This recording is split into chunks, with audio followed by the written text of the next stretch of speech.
रुकिए, ये बयान मुकम्मल सुनकर जाइए। अगर आप शादीशुदा हैं और अपने उजड़ते हुए घर को बचाना चाहते हैं या घर को मजीद पुरसुकून बनाना चाहते हैं तो इस वीडियो पर रुक जाइए, क्योंकि आज मैं आपको बताऊंगी कि जब मियाँ बीवी के दरमियान ये 5 निशानियां जाहिर होने लगे तो समझ लीजिए कि जुदाई बिल्कुल करीब है। ये निशानियां इस बात का ऐलान करती हैं कि ये घर जल्द उजड़ने वाला है और दोनों मियाँ बीवी एक दूसरे से हमेशा के लिए जुदा होने वाले हैं। आखिर वो कौन सी 5 अलामतें हैं जो एक हंसते बसते घर को उजाड़ कर रख देती हैं? वो कौन सी वजूहात है जो एक खूबसूरत बीवी को तल्ख अंजाम यानी तलाक तक पहुंचा देती है? वो कौन से गुनाह हैं जो बच्चों का मुस्तकबिल तारीकी में धकेल देते हैं और एक मजबूत रिश्ते को हमेशा के लिए खत्म कर देते हैं? आज मैं आपको इन्हीं हकीकतों से रूबरू कराऊंगी ताकि आप इन गलतियों से बच सकें और अपने रिश्ते को तलाक की नौबत से बचा सकें और अपने घर को दोबारा मोहब्बत और सुकून का गहवारा बना सकें। जिन मियाँ बीवी के दरमियान ये अलामतें जाहिर होती हैं, उनका अंजाम अक्सर जुदाई पर होता है, क्योंकि जब ये निशानियां वाज़ेह होने लगें तो रिश्ता ऐसा कमजोर हो जाता है कि उसे बचाना नामुमकिन हो जाता है। यह वो मकाम होता है जहां मोहब्बत खत्म हो जाती है, एतमाद टूट जाता है और रिश्ता सिर्फ एक बोझ बनकर रह जाता है। इसीलिए बेहतर यही है कि इन अलामतों को जाहिर होने से पहले ही रोका जाए। याद रखें, मियाँ बीवी के दरमियान रिश्ता एक कीमती अमानत है और इस अमानत को गुनाहों और गफलत से बचाना आपकी जिम्मेदारी है। अगर आप चाहते हैं कि आपका घर हमेशा मोहब्बत और सुकून का गहवारा बना रहे तो यह जरूरी है कि उन गुनाहों को अपनी जिंदगी का हिस्सा न बनने दें जो रिश्ते को तबाह कर देते हैं। अब बात करते हैं कि वो कौन सी अलामतें हैं जो हंसते बसते घर को उजाड़ कर रख देती हैं। लेकिन इन अलामतों को बयान करने से पहले मैं आपको एक छोटी सी मिसाल देना चाहती हूँ जो न सिर्फ हैरानकुन है बल्कि इंसानी अक्ल को दंग कर देने वाली।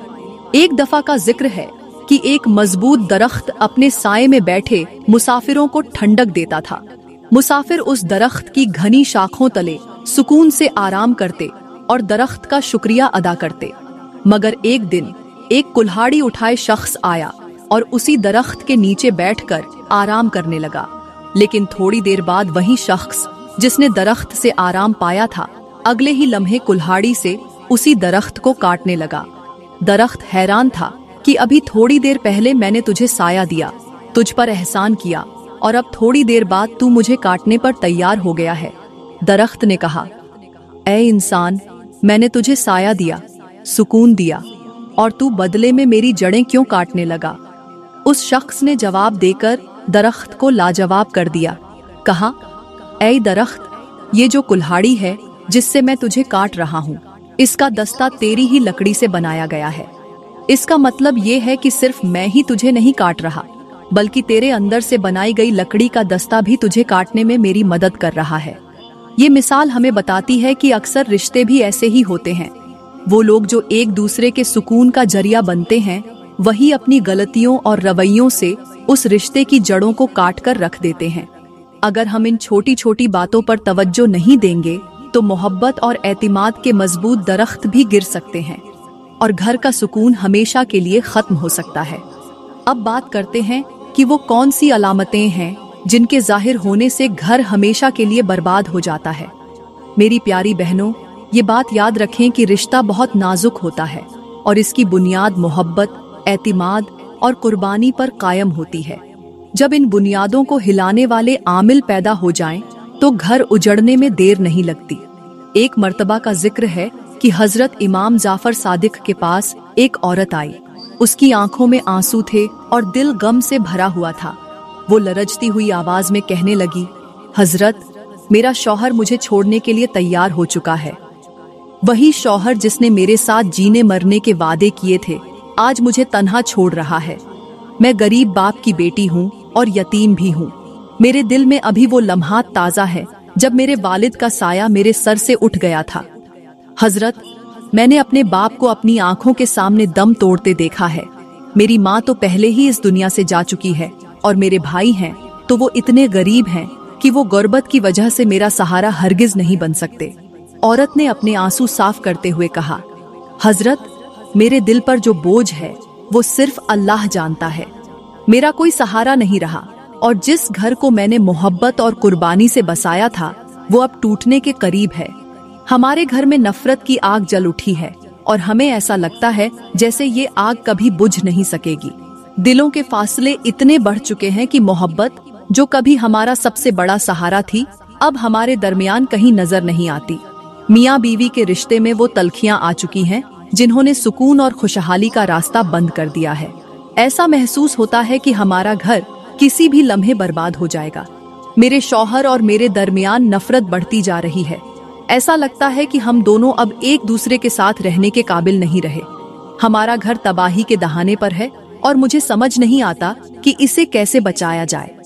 हजरत इमाम जाफर सादिक ने औरत की बात सुनी और नरमी से फरमाया, ऐ औरत, अगर तुम वाकई अपना घर बर्बादी से बचाना चाहती हो और अगर तुम्हारे दिल में रिश्ते को दोबारा जोड़ने की ख्वाहिश है तो फौरन अपने शौहर को मेरे पास ले आओ। जल्दी करो, वक्त जाया मत करो। औरत फौरन अपने घर गई और अपने शौहर से कहा, आज ही हमारे रिश्ते का फैसला हो सकता है। हजरत इमाम जाफर सादिक ने आपको बुलाया है, वही हमारी रहनुमाई करेंगे और शायद हमारा घर इस बर्बादी से बच जाए। शौहर, जो खुद भी इन तल्खियों से तंग आ चुका था, हजरत इमाम जाफर सादिक के पास जाने के लिए तैयार हो गया। दोनों एक साथ हजरत की खिदमत में हाजिर हुए। हजरत इमाम जाफर सादिक ने दोनों को अपने सामने बिठाया और निहायत सुकून से कहा, क्या तुम जानते हो कि जब किसी घर में 5 अलामतें जाहिर होने लगें तो समझ लो कि वो घर तबाही की तरफ बढ़ रहा है। ये निशानियां इस बात का इशारा देती हैं कि जुदाई बिल्कुल करीब है और अगर इन पर बरौकत काबू न पाया जाए तो घर हमेशा के लिए उजड़ सकता है। वो दोनों मियाँ बीवी खामोशी से हजरत की बातें सुन रहे थे, जैसे हजरत के अल्फाज उनके अंदर छुपी तल्खियों को बेनकाब कर रहे हों। ये वो लम्हा था जब उन दोनों को अपने रवैये और आमाल पर गौर करने का मौका मिला। इतने में शौहर बेकहरारी से बोला, या हजरत, बहरहम हमें जल्दी बताएं कि वो कौन सी 5 अलामतें हैं जो हमारे घर में जाहिर हो चुकी हैं और जो हमारे घर को तबाह करने का जरिया बन रही हैं। जल्दी बताएं ताकि हम उन्हें खत्म कर सकें और अपने रिश्ते को बचा सकें। हजरत इमाम जाफर सादिक ने गहरी सांस ली और फरमाया, पहली अलामत ये है कि जब बीवी अपने शौहर की बेकदरी करने लगे और उसके एहसानों को नजरअंदाज करे। ये एक ऐसी अलामत है जो मोहब्बत के रिश्ते को खत्म करने का आगाज करती है। जब बीवी शौहर की मेहनत को मामूली समझने लगे, शौहर के दिए हुए सुकून और आराम को नजरअंदाज करने लगे और उसकी इज्जत नफ्स को मजरूह करने लगे, तो जान लो कि ये घर के बर्बाद होने की पहली अलामत है। हजरत ने अपनी बात को मजीद वाजह करने के लिए एक मिसाल दी। कहा, एक दफा का जिक्र है कि एक दरिया अपने किनारे पर मौजूद जमीन को अपने पानी से सैराब करता था। दरिया की लहरें दिन रात जमीन को पानी पहुंचाती ताकि वहां लोगों की जिंदगी बाकी रहे। दरिया के पानी की वजह से जमीन हरी भरी रहती थी और दरख्तों के फल हर तरफ खुशबू फैला रहे थे। मगर एक दिन जमीन ने दरिया से कहा, तुम जो करते हो ये तो तुम्हारा फर्ज है, मतलब तुम जो मुझे पानी दे रहे हो ये तो तुम्हारा फर्ज है। तुम्हारे बिना भी मैं जिंदा रह सकती हूँ। मेरे ऊपर कोई एहसान नहीं करते, ये तुम्हारा फर्ज है। ये मत सोचो कि तुम्हारे बिना मैं बर्बाद हो जाऊंगी, तुम्हारे बिना भी मैं जिंदा रह सकती हूँ। दरिया ये सुनकर खामोश हो गया और अपनी पानी की लहरें वापस खींच लीं। पानी का बंद होना ही था कि कुछ ही दिनों बाद जमीन सूख गई, दरख्त झुलस गए और खुशबू की जगह वीरानी ने ले ली। तब जाकर जमीन को एहसास हुआ कि दरिया की अहमियत क्या थी। मेरी जिंदगी तो दरिया के साथ चल रही थी, मगर तब तक बहुत देर हो चुकी थी। ये मिसाल देते हुए हजरत ने फरमाया, यही हाल शौहर की बेकदरी का है। जब उसकी मेहनत, मोहब्बत और कुर्बानी को फर्ज समझा जाता है तो शौहर खामोशी से पीछे हटने लगता है। फिर क्या होता है? रिश्ते में खुश्क साली आ जाती है और घर तबाही के दहाने पर खड़ा हो जाता है। फरमाया, याद रखो, बीवी की सबसे बड़ी खूबी उसके शौहर के लिए शुक्रगुजार होना है। अगर ये नेमत खत्म हो जाए तो मोहब्बत की जगह नफरत ले लेती है और घर बर्बादी के दहाने पर पहुंच जाता है। हजरत इमाम जाफर सादिक ने दूसरी अलामत बयान करते हुए फरमाया, एक बार एक शख्स के पास एक कीमती हीरे का ताज था। वो ताज जो दुनिया का सबसे नायाब और खूबसूरत ताज माना जाता था। वो शख्स उस ताज को हमेशा अपने सर पर रखता और लोगों के सामने फख्र करता कि ये कीमती ताज मेरे पास है, मगर वो उसकी हिफाजत के लिए लापरवाह हो गया। एक दिन ताज के करीब से एक चींटी गुजरी और उस चींटी ने ताज के नीचे एक छोटा सा सुराख कर दिया। वो शख्स हंसता रहा कि एक चींटी मेरे ताज को क्या नुकसान पहुंचा सकती है, मगर वक्त के साथ चींटियों ने उस सुराख को बड़ा कर दिया और ताज की बुनियादें खोखली होने लगीं। बुनियादें खोखली होने की वजह से एक दिन ताज अचानक जमीन पर गिर गया और टुकड़े टुकड़े हो गया। वो शख्स ताज के टुकड़ों को देखकर रोने लगा, मगर अब कुछ भी ठीक नहीं हो सकता था। हजरत ने फरमाया, यही हाल मियाँ बीवी के रिश्ते का है। एक छोटी सी बेहिसी, एक मामूली सी गलती इस रिश्ते में वो सुराख कर देती है जो वक्त के साथ बढ़ता रहता है और आखिरकार रिश्ता टूट जाता है। अगर शुरू में इन छोटे मसाइल पर तवज्जो न दी जाए तो बाद में ये इतने बड़े हो जाते हैं कि उन्हें ठीक करना नामुमकिन हो जाता है। हजरत इमाम जाफर सादिक ने फरमाया, दूसरी अलामत ये है कि जब बीवी शौहर के राजों को दूसरों के सामने जाहिर करने लगे, शौहर की वो बातें, वो राज जो सिर्फ मियाँ बीवी के दरमियान होते हैं, जब बीवी इन्हें दूसरों के सामने बयान करने लगे, ये अमल न सिर्फ एतमाद को तोड़ देता है बल्कि दिलों में नफरत के बीज भी बो देता है। ये वो जहर है जो आहिस्ता आहिस्ता पूरे रिश्ते को खोखला कर देता है। हजरत इमाम जाफर सादिक ने तीसरी अलामत बयान करते हुए फरमाया, तीसरी अलामत ये है कि जब शौहर और बीवी के दरमियान बातचीत खत्म हो जाए और खामोशी उनके रिश्ते पर कब्जा जमा ले। जब मियाँ बीवी एक दूसरे से बात करना छोड़ दें तो उनके दिलों के फासले इतने बढ़ जाते हैं कि मोहब्बत और एतिमाद का रिश्ता हमेशा के लिए खत्म हो जाता है। फिर हजरत ने एक और हैरानकुन मिसाल दी। फरमाया, एक घने जंगल में दो परिंदे रहते थे। वो दोनों एक ही घोंसले में रहते, एक साथ उड़ते और एक दूसरे का सहारा थे, मगर एक दिन उनके दरमियान एक मामूली बात पर झगड़ा हुआ। झगड़े की वजह से वो एक दूसरे से बात करना छोड़ बैठे। अब झगड़े के बाद दोनों ने एक दूसरे से बोलना बंद कर दिया। लड़ाई के बाद एक परिंदा घोंसले में रहता और दूसरा परिंदा दूर दरख्त की किसी और शाख पर जा बैठता। वक्त गुजरता गया। कुछ दिन बाद जंगल में एक दिन शिकारी आया। जो परिंदा अलग थलग शाख पर बैठा था उसे आसानी से पकड़ लिया। दूसरे परिंदे ने जब ये देखा तो फिर क्या था, रोता रहा, चिखता रहा, मगर वो कुछ भी न कर सका। फिर हमेशा के लिए तन्हा रह गया और कुछ ही दिनों में वो भी किसी शिकारी का शिकार हो गया और अपनी जिंदगी से हाथ धो बैठा। हजरत ने फरमाया, यही हाल उस रिश्ते का होता है जब मियाँ बीवी एक दूसरे से बोलते नहीं।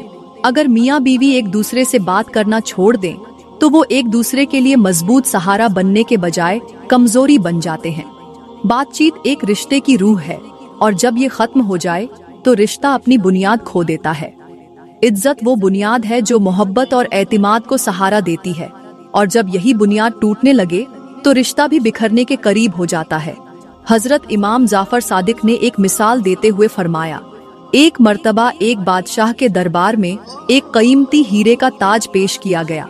ये ताज निहायत नायाब था और पूरी दुनिया में इस जैसा कोई दूसरा नहीं था। बादशाह ने इसे बहुत मोहब्बत और फख्र से अपने सर पर रखा। एक दिन बादशाह ने अपनी रियाया के सामने कहा, ये ताज तो मेरी अजमत की अलामत है। लेकिन उसके करीब खड़ी एक मलिका ने तंजिया अंदाज में कहा, ये ताज तो महज एक पत्थर का टुकड़ा है। अगर ये तुम्हारे सर पर न होता तो किसी के लिए भी बेवकत होता। ये सुनते ही बादशाह का चेहरा उतर गया और उसके दिल में वो मोहब्बत खत्म हो गई जो ताज के लिए थी। थोड़े ही दिनों में उसने वो ताज उतार कर एक कोने में रख दिया और ताज की अजमत को भूल गया। हजरत ने फरमाया, यही हाल शौहर के दिल का होता है। कब? जब बीवी उसकी मौजूदगी में उसकी बेइज्जती करे। याद रखें, शौहर बीवी की नजर में इज्जत चाहता है और जब यही इज्जत छीन ली जाए तो उसके दिल से मोहब्बत खत्म हो जाती है। हजरत इमाम जाफर सादिक ने फरमाया, पांचवी अलामत ये है कि जब बीवी शौहर के खानदान या उसके माँ बाप के खिलाफ नफरत और बदगुमानी पैदा करने लगे। शौहर के दिल में अपने वालिदैन के लिए मोहब्बत फितरी है, और जब बीवी इस मोहब्बत को निशाना बनाती है या शौहर को अपने खानदान से दूर करने की कोशिश करती है तो ये रिश्ता कमजोर होने लगता है। ऐसी बातें दिलों में नफरत के बीज बोती हैं और मोहब्बत के रिश्ते को जड़ से उखाड़ देती हैं। फरमाया, ये 5 अलामतें अगर तुम्हारी जिंदगी में जाहिर होने लगे तो जल्द से जल्द तौबा कर लेना और जितना हो सके एक दूसरे को मोहब्बत देने की भरपूर कोशिश करना, एक दूसरे को खुश रखना और गुस्से पर थूक देना ताकि तुम्हारा घर तबाही से बच सके। मैं दुआ करती हूँ कि अल्लाह ताला हम सबको इन गुनाहों से जल्द तौबा करने की तौफीक अता फरमाए, जो गुनाह हमारी जिंदगियों को तबाह करने का जरिया बनते जा रहे हैं। मेरी प्यारी इस्लामी बहनों, मैं उम्मीद करती हूँ कि आज का बयान आपको बहुत अच्छा लगा होगा। इस तरह के मजीद बयानों के लिए हमारा YouTube चैनल सब्सक्राइब करें। शुक्रिया।